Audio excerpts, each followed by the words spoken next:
La charla que se va a dar ahora la va a impartir la doctora Clara Nichols, ingeniero agrónomo por la Universidad Nacional de Colombia, PhD por la Universidad en Entomología por la Universidad de California, la Universidad de Davis en California.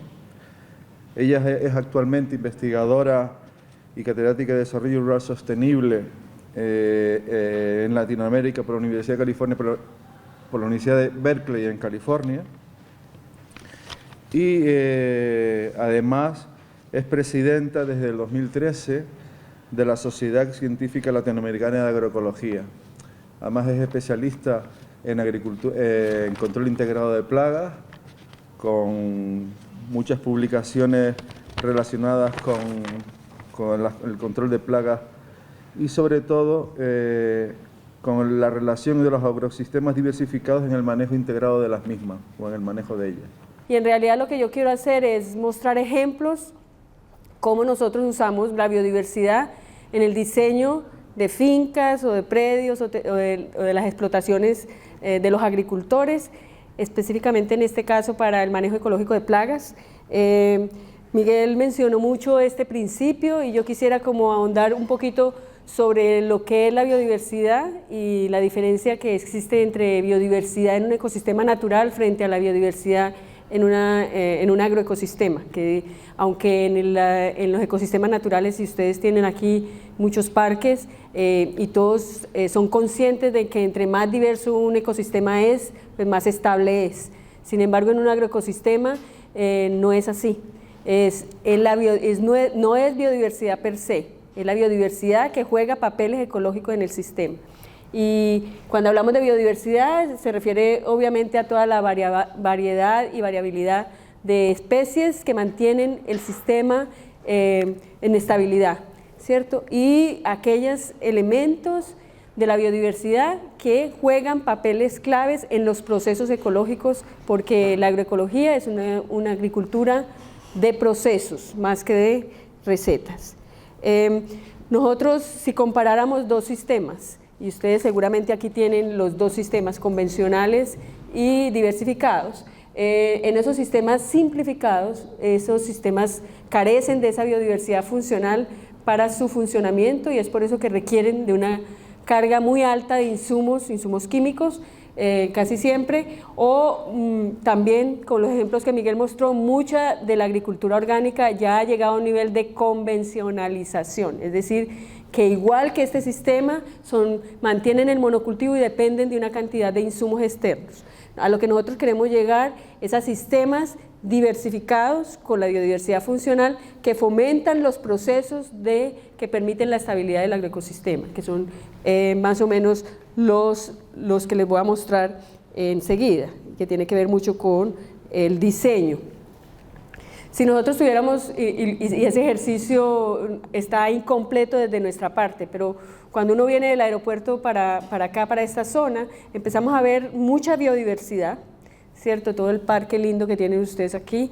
Luego vamos bajando y empezamos a ver una agrobiodiversidad que está focalizada básicamente en la producción del plátano, pero a nosotros nos interesaría, a Miguel y a mí, y entrar a las fincas y ver si realmente esos sistemas donde predomina el plátano tiene esa biodiversidad funcional para producir sin necesidad de insumos externos.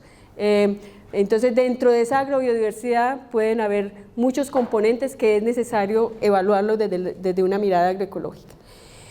Y aunque no voy a ahondar mucho en esta parte más teórica, pero es importante pensar cuáles son los niveles de diversidad que nosotros encontramos o que debemos explicar. Uno es la diversidad genética, que se refiere básicamente a la variedad y variabilidad tanto de animales, plantas y microorganismos que están relacionados con la producción, pero en este caso primordialmente a la diversidad genética que tenemos, las semillas criollas, las diferentes variedades que se encuentran en un determinado campo. Luego estaría la diversidad de especies, es solamente plátano o hay otras especies que están acompañando la producción principal y cómo esas especies se organizan en el paisaje y ya tendríamos la otra esfera que es la diversidad de ecosistemas o de paisajes. ¿Por qué la diversidad genética es tan importante en agroecología como principio fundamental?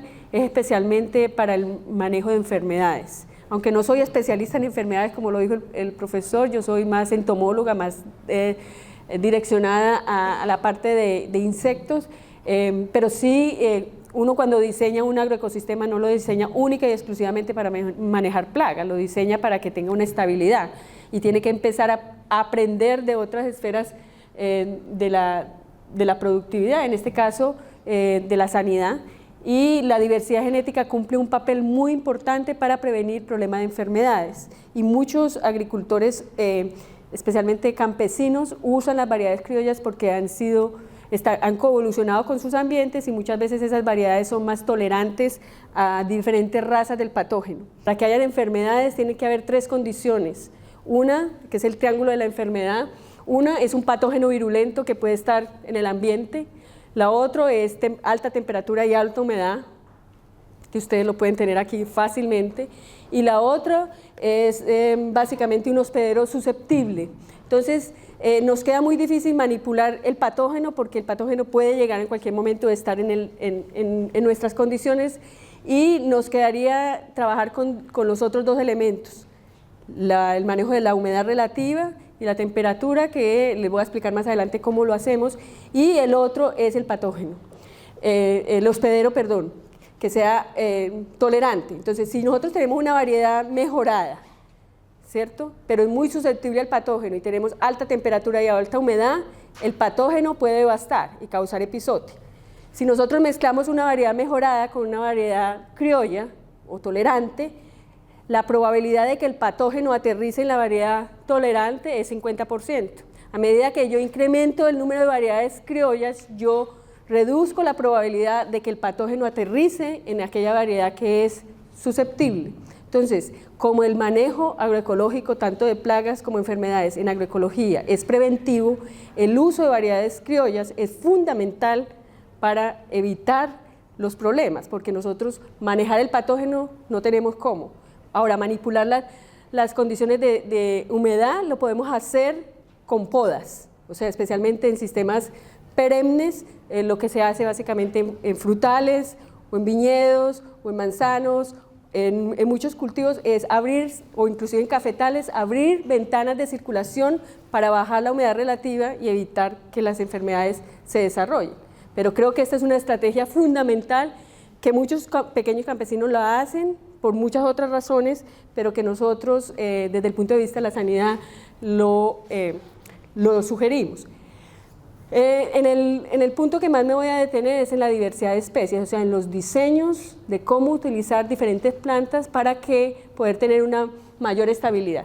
En el caso de la milpa, no sé si ustedes conocen el término, pero en América Latina le llamamos a las 3 Marías: maíz, frijol y calabaza, y es una práctica que usan los agricultores desde México hasta Chile, porque no solamente es una diversidad de especies, digamos, ecológica, sino que también hace parte de la cultura. Desde México hasta Chile comemos maíz con arepas o con tortillas, o es parte de nuestra cultura esa dieta, y desde el punto de vista genético es muy importante porque no es solamente una variedad de maíz, hay muchas variedades de maíz aquí dentro de esta milpa y juegan unas interacciones que voy a explicar más adelante desde la estabilidad, que son de gran importancia. Entonces, los arreglos que se hacen utilizando diferentes especies en los cultivos es lo que nos garantiza a nosotros la estabilidad. Ahora, yo en un inicio dije que no es cualquier diversidad, porque no aquel agricultor que tenga 20 diferentes cultivos es más agroecológico que el que tenga 3. Porque tú puedes tener 20, pero ellos compiten entre sí, no hay ninguna interacción, hay competencia.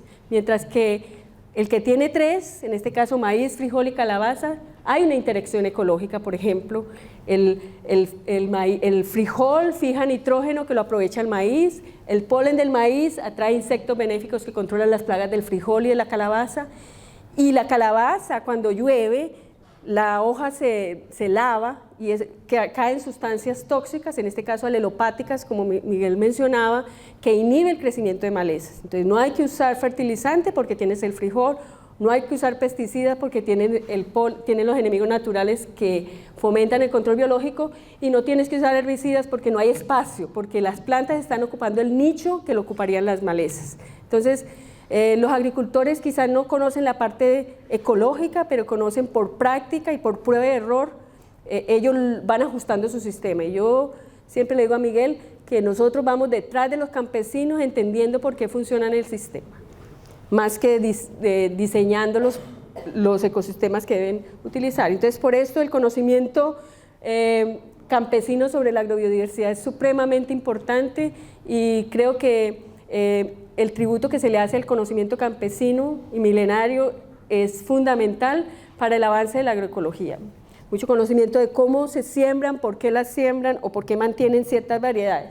Y no es casualidad que haya otro eslabón de la diversidad, que es la diversidad cultural, porque la agricultura es la coevolución del hombre con la naturaleza. Como decía José Luis, es el reflejo de la cultura. Y no es casualidad que en los países donde tenemos mayor diversidad biológica, que en el caso de América Latina somos Brasil, Colombia, México y Perú, son los países donde mayor grupos étnicos hay, y todavía esos grupos étnicos manejan esos ecosistemas y esos paisajes agrícolas con conocimiento tradicional.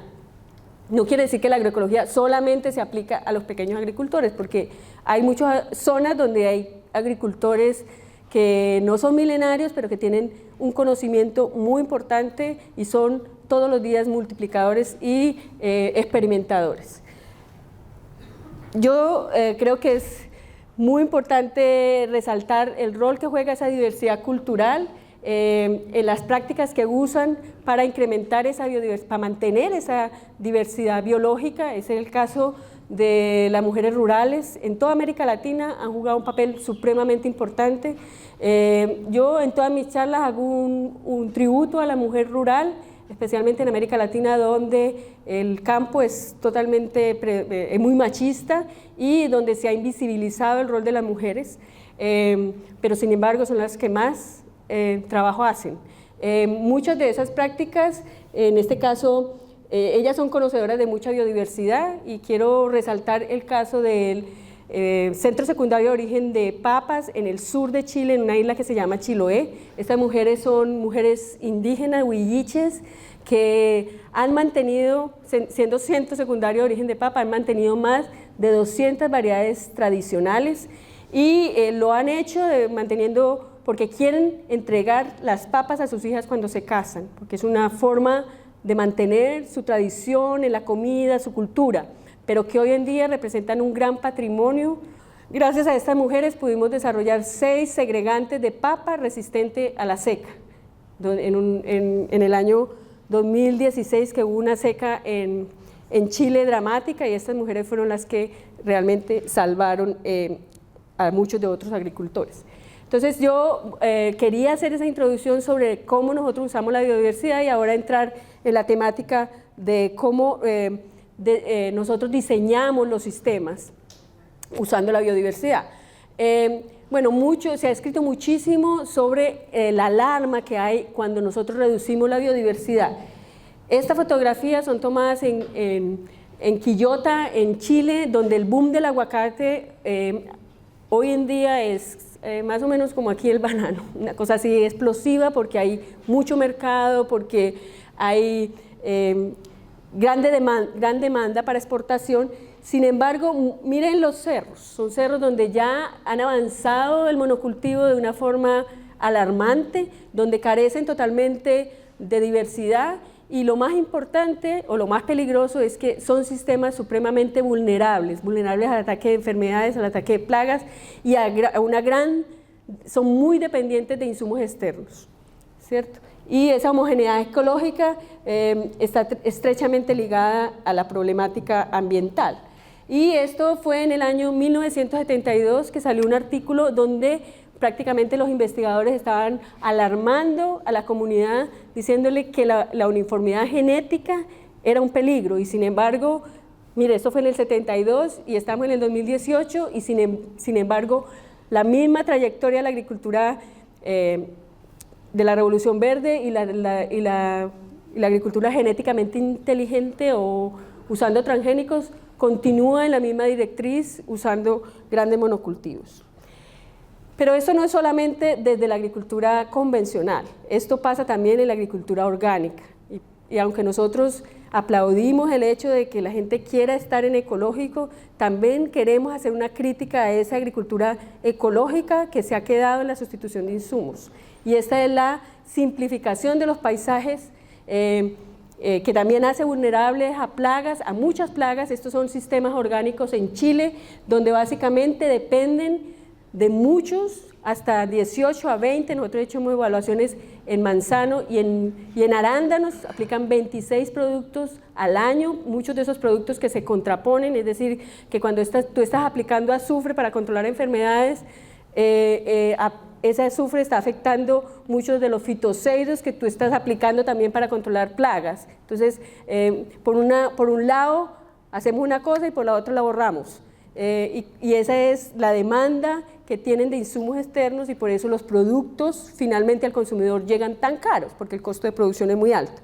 Entonces, si alguien se siente ofendido, espero que me entiendan, pero es porque nuestro movimiento tiene que traer esta agricultura hacia un manejo agroecológico.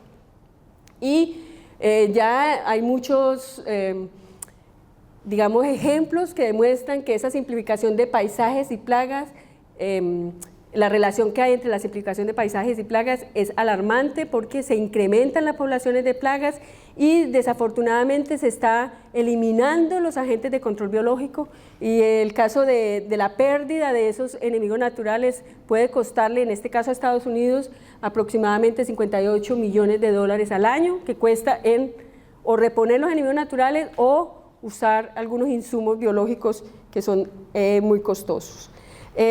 Entonces, para resumir, digamos, antes de entrar a los ejemplos, nosotros usamos la biodiversidad funcional para prevenir la colonización de especies y reducir los niveles de infestación, en este caso de enfermedades o de plagas. Nosotros tratamos de trabajar con ese diseño, o sea, la última etapa de la reconversión, para diseñar sistemas que sean más resilientes, es decir, si llega el problema de plagas, el sistema sea capaz de recuperar, de resistir y recuperarse, y también tenga una buena estabilidad. Y lo otro es que queremos promover el servicio ecosistémico, que es el control biológico que tanto hemos tratado de establecer. Bueno, se habla mucho de ingeniería genética y una crítica a la ingeniería genética, y se me ocurrió a mí escribir un artículo sobre la ingeniería ecológica, porque lo que hacen los agroecólogos o los agricultores son básicamente una reingeniería utilizando los recursos naturales, y para esto nosotros tenemos que maximizar el servicio ecosistémico del control biológico, pero esto se hace si se elimina completamente los agrotóxicos. No hay por eso nosotros creemos que el MIP, o el manejo integrado de plagas, no es un estado hacia, pero no es agroecología, porque mucha gente ahorita está sacando la carta de que hacemos manejo integrado de plagas como si estuvieran haciendo agroecología. Eso no es agroecología, es una etapa interesante, pero no se puede quedar ahí. Si queremos realmente utilizar el control biológico, hay que eliminar el uso de pesticidas. Tenemos que incrementar, si es que no existen los enemigos naturales, tenemos que inocularlos, y luego lo otro, el tercer pilar, sería incrementar toda esa comunidad, estableciendo un control biológico por conservación, y el último paso sería cómo rediseño yo el sistema de forma de que esos enemigos naturales o esos insumos que yo en un momento dado de mi conversión los introduje al sistema se queden y no requiera yo estar comprando los enemigos naturales cada semana.